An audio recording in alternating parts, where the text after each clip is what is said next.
How to get an agent. Even if you've never booked a job in your life, even if you're a brand new beginner, this is our topic tonight. And I've got some special guests, well, very special guest on the line with me to help pop in now and then. And I'll introduce him to you in just a moment. But quick reminder to turn your phone off, okay? So you don't get distracted and you can give us your full attention because this is about you and your future in voiceover.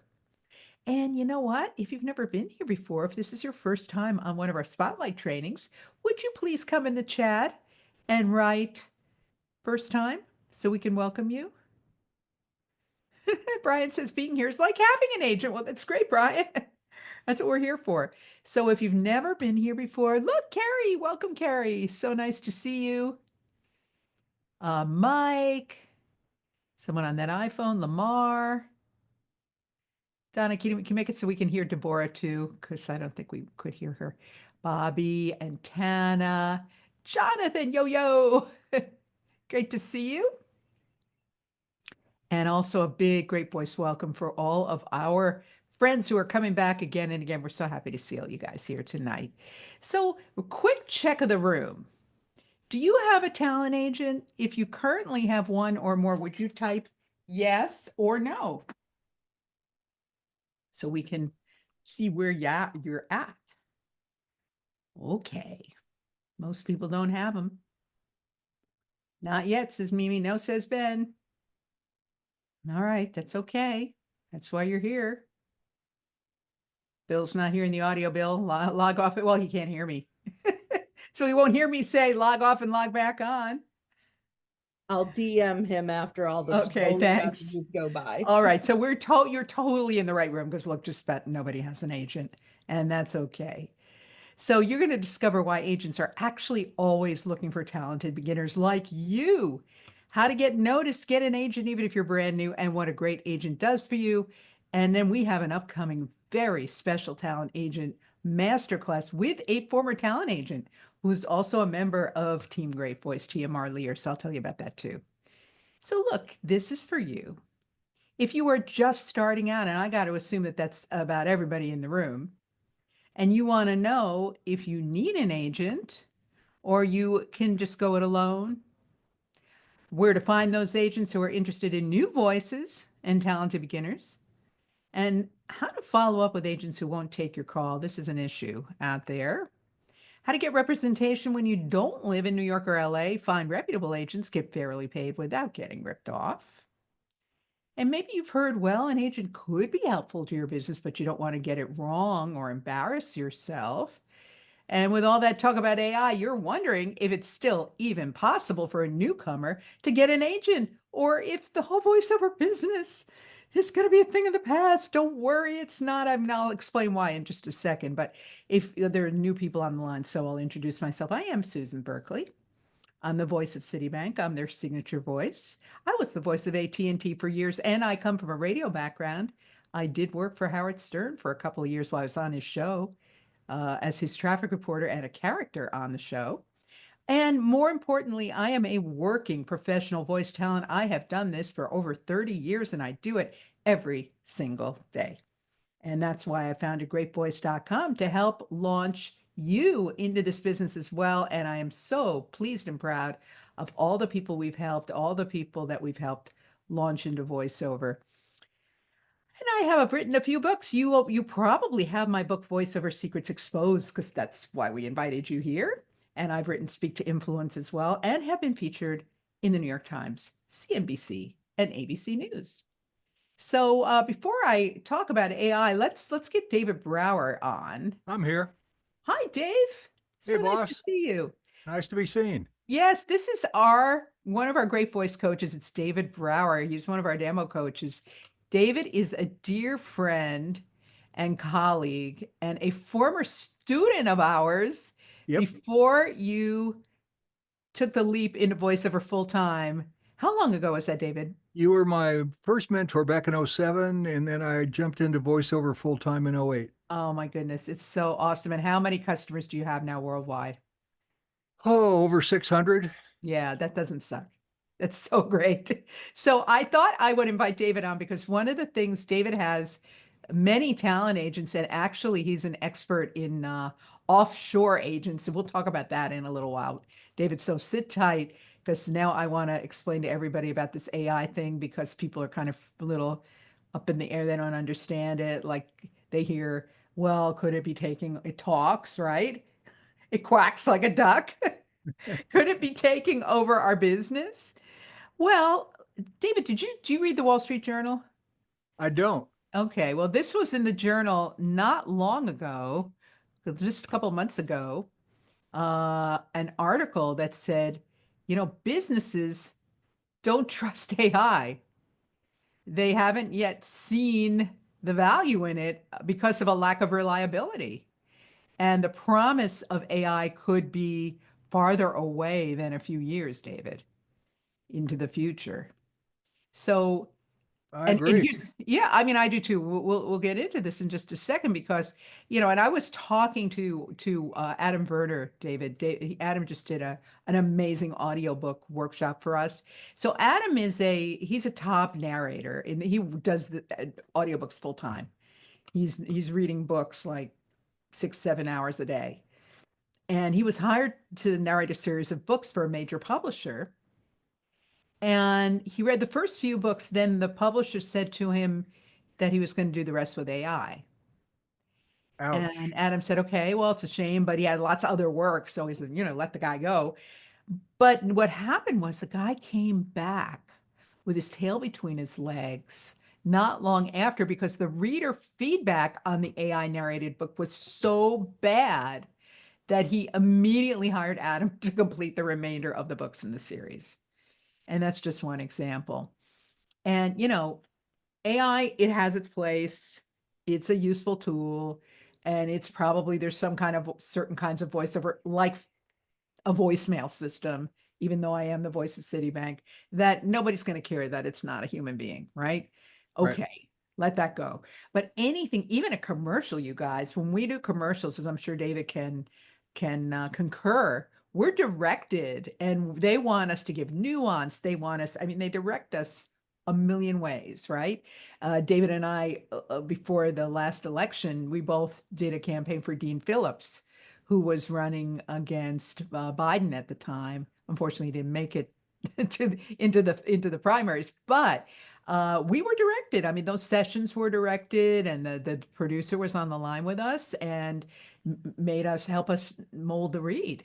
And so Exactly right. Yep. voiceover is collaborative, you guys, and AI cannot take direction. It gives one note, and people sense that there's no one there. They feel it and they know it.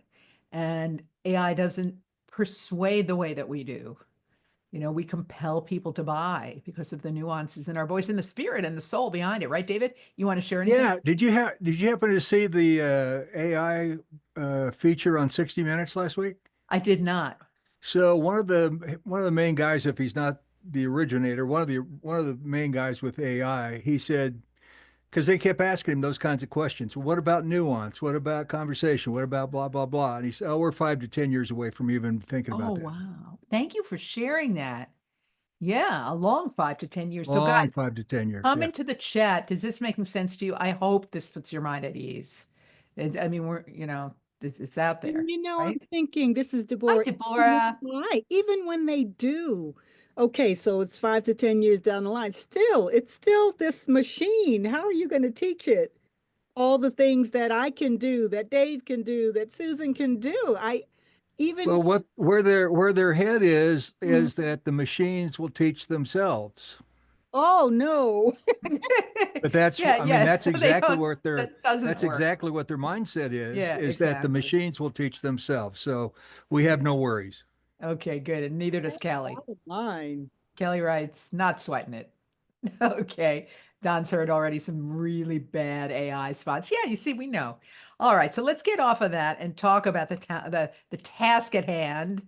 And that is you're going to learn the voice talent agent ABCs, the pros and cons if you even need one, and talent agents the age of AI. Details on our upcoming talent agent masterclass, which I am so excited about. And you're going to hear about that in just a minute.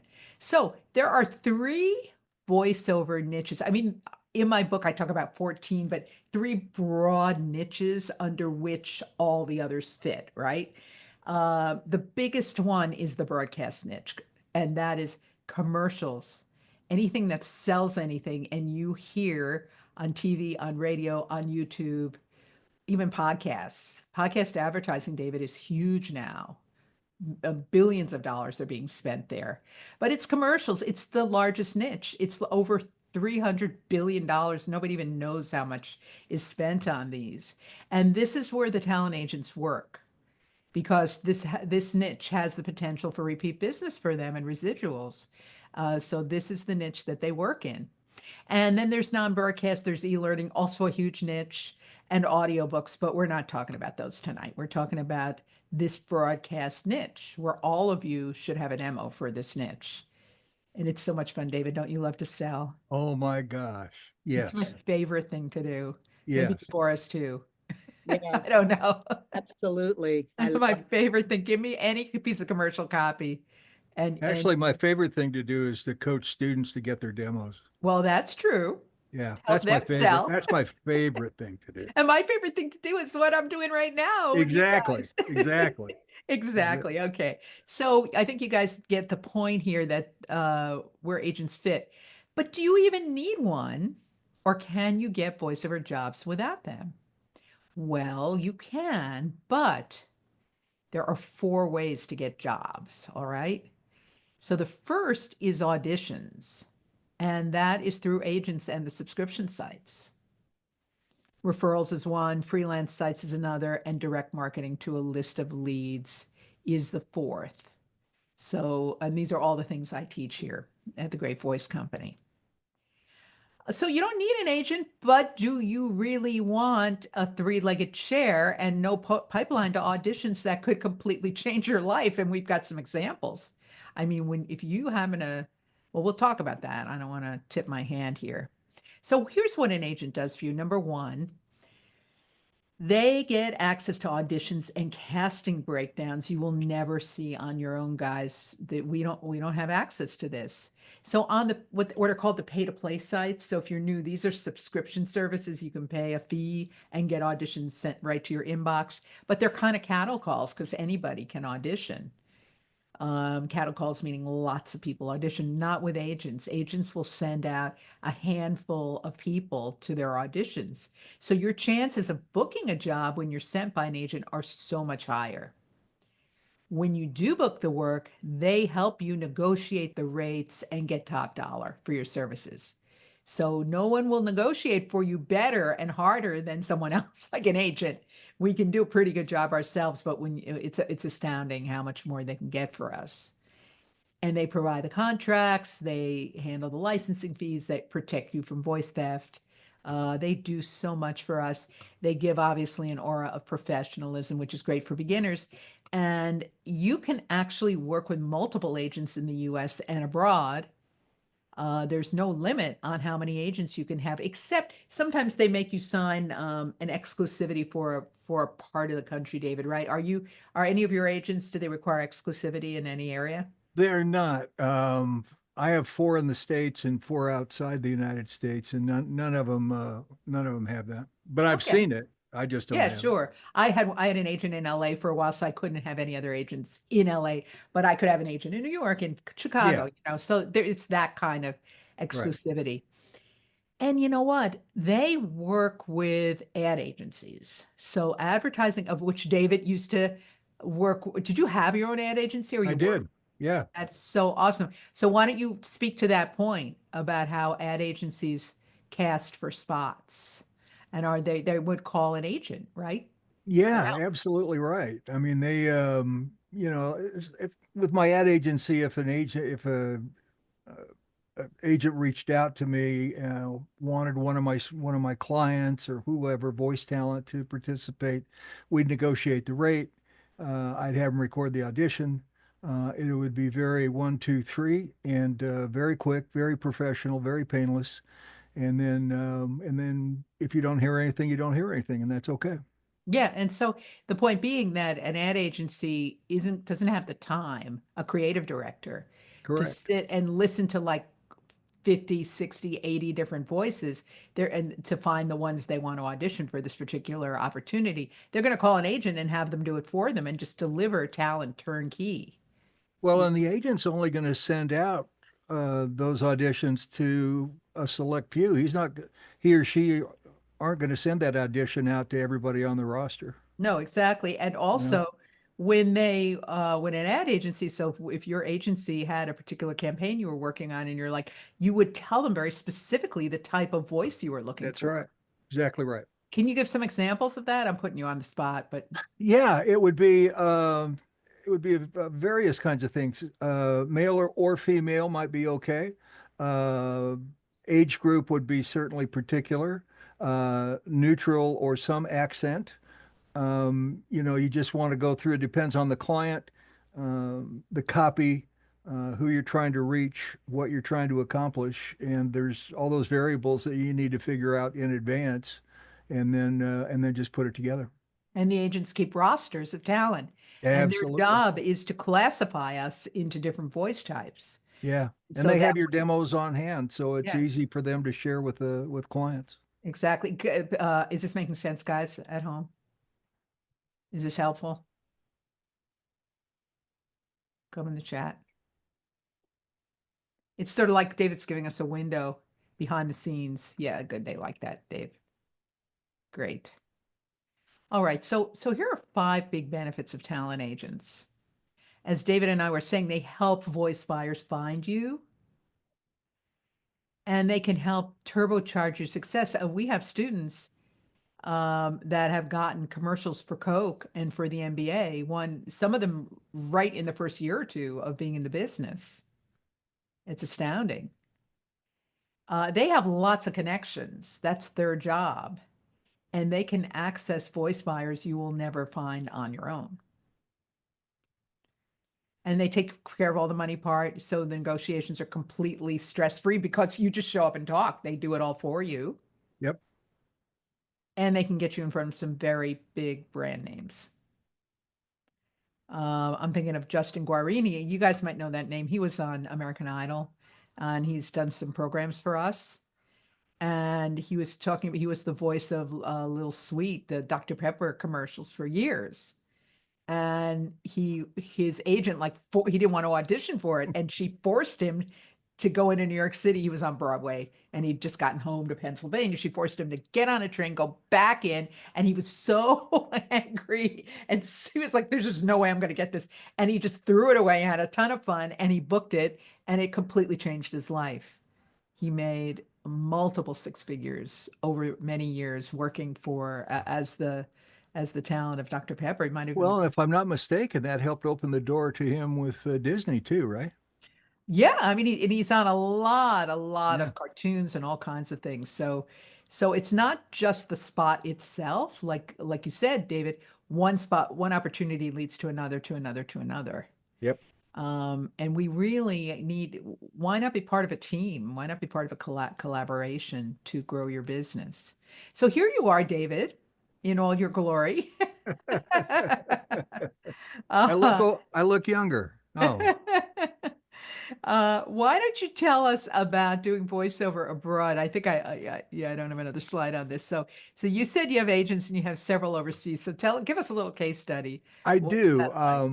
I've got it's it's changed over the last few years, or at least my perception is that it's changed in that a lot of overseas agencies are really now calling themselves production houses. Hmm. They're not calling themselves agencies. And so, as an example, one guy that I've had for years, he was in Israel and then he moved to Costa Rica and now he lives in Spain. And so I've been with him forever.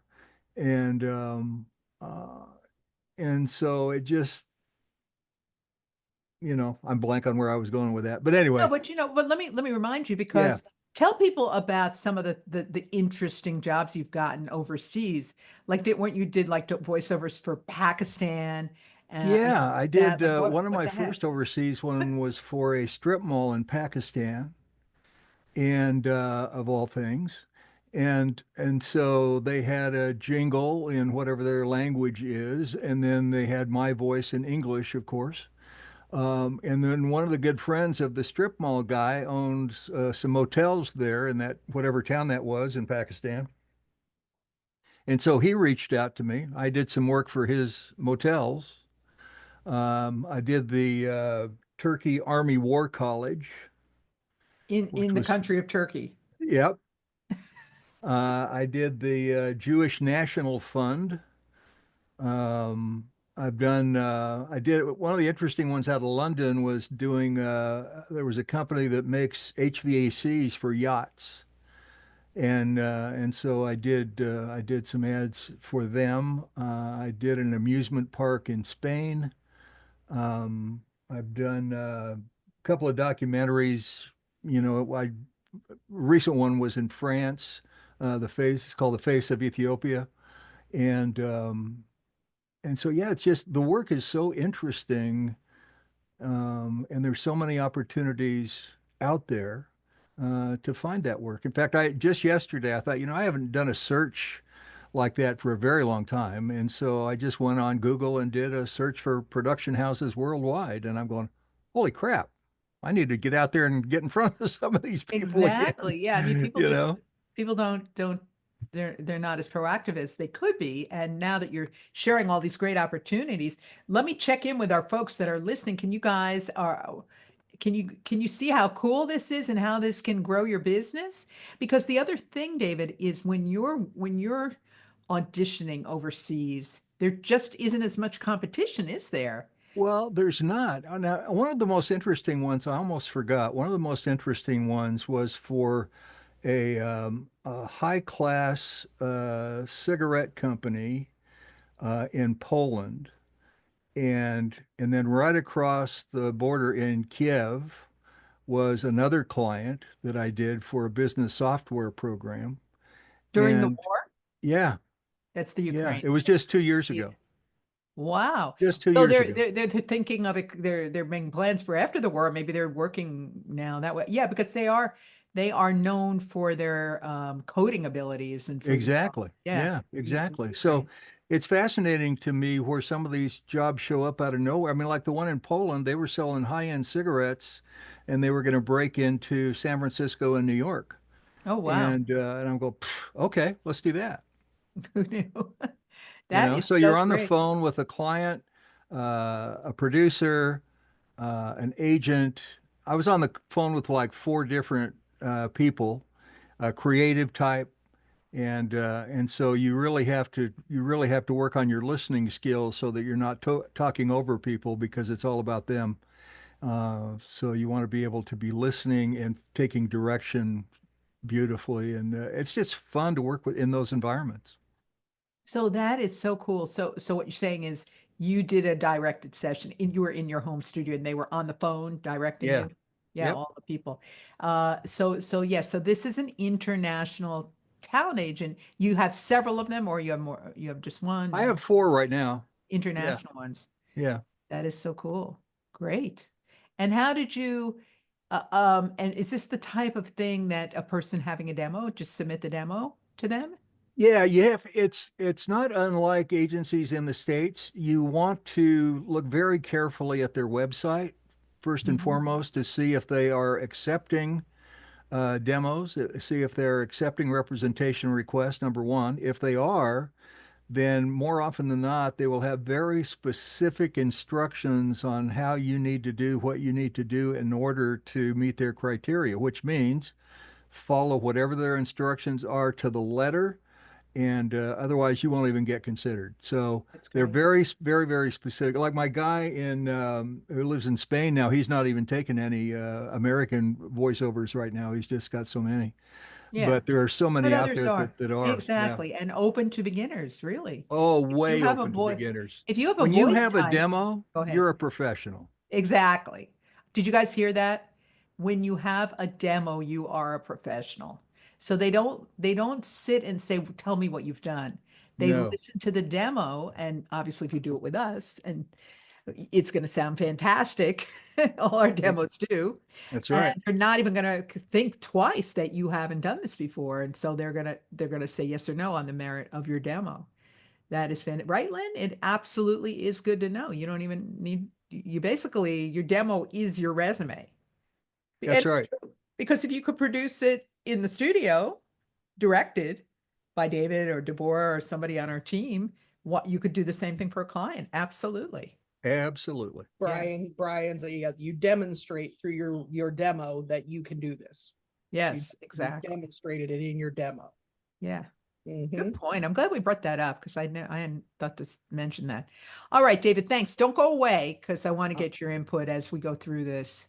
And even Deborah, if you have something you want to share, you can raise your hand or come in the chat and we'll open the mic for you. So an agent gets the casting breakdowns, as we were saying, from ad agencies, clients, casting directors you would not otherwise see. They identify market needs and scout new talent. That's you guys. Yep. Hello. Yep. Right, David? They're That's all, it's right. part of their job because, unlike some of the other niches, and you know this because you were in advertising is a hungry mouth to feed. Absolutely. Trends change on a dime, and agents want to be prepared. They want to have a very diverse and extensive roster.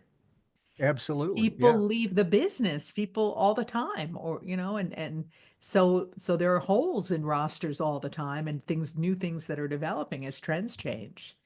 So No, they there's no scout. question about it. Yeah, they want to have a solid roster and you want to be on that roster, period. Yeah, exactly. And you know what? I do want to add something. This is Deborah. Sure. Being new, please don't assume that you can't get an agent because it's so interesting. I never realized how significant it can be to be new. I mean, you're not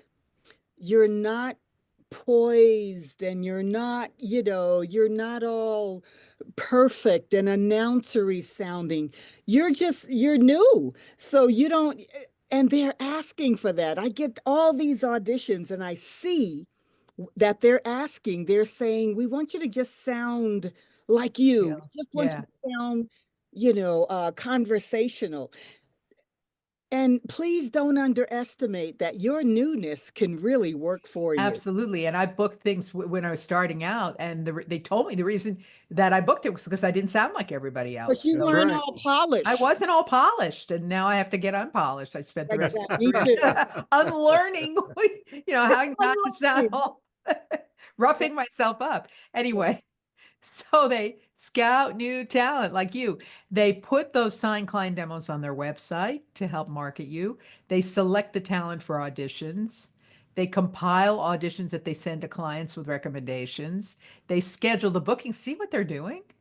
They negotiate the rates and they distribute payments less their fees. So they take 10 to 20% off the top, depending on what your agreement is with them. So, why would a voiceover agent be interested in a well prepared beginner? And obviously, you need to have a professionally produced demo like we do for you. But, like Deborah was saying, and David's saying, their clients want to hear fresh voices. They have holes in their roster, as I said earlier. The trends are shifting. We all started somewhere. This could be your moment. Go for it. And it was Andrea's moment, brand new. She worked with us. We did her demo. She was my private client.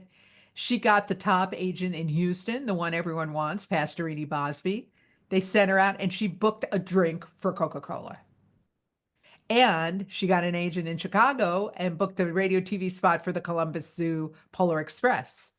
And so, I mean, these are big gigs. She's new. It's amazing. So if you don't have a demo, don't let that stop you. One thing I do, and I've always done, is teach you guys how to market yourself from the beginning. I don't believe this thing, make your demo, have 10 years of coaching, and when you're ready, I'll tell you how to get jobs. No, no, no, no. I flip it. you need to know where you're going, and you need to know that from the beginning. So before you even think about doing your demo, you should, we have training on this, but and as I told you, there's 4 ways to get jobs, and agents are one of them. So they're an important part of a solid marketing plan. Think of that 4-legged chair I was showing you earlier. And you want to hit the ground running the minute you're ready, and avoid what I call grit gerd, Deborah. That's called getting ready to get ready. That's letting your new demo sit on the shelf. So you need to have those agents lined up and ready to go when you are. And it is that doorway to huge opportunities, like it was for Terrence. So he and I worked together. He was a private client, not once, but twice. He landed a top agent in New York City, and his voice was on 2 radio commercials for the NBA playoffs and finals. I mean, really, how amazing was that? And in fact, when he went, he took a meeting with them. They called him into his office, and they didn't sign him, and he couldn't get them back on the phone. And then one day he said, "Let me try to reach out to them on LinkedIn." And he did, and the agent was like, "Terrence, I've been looking for you. Come into the office. We want to talk to you." And they signed him. I mean, go figure. This is how the industry works, right, David? That's right. That's right. It's just, Yeah, you never assume that you're getting turned down. Always assume that you are up next. they're busy or something, and they just, "Hey, remember me?" So he did that, and it really worked out great for him. So I'll tell you my story. So for many years, I was the voice of AT&T, and I got that gig through an agent. I auditioned for at the time it was a small agency in Southern Jersey that they had connections at AT&T, and they liked my voice. And the first gig was $350 I made. But they kept coming back, David, for Over and decades. over I and made over. 7 figures with them over the years. Yep. And it was complete. You can imagine that's like life-changing money. Completely changed my business and my life from an audition. Exactly. So I never would have no, and I'm not somebody that I audition a lot.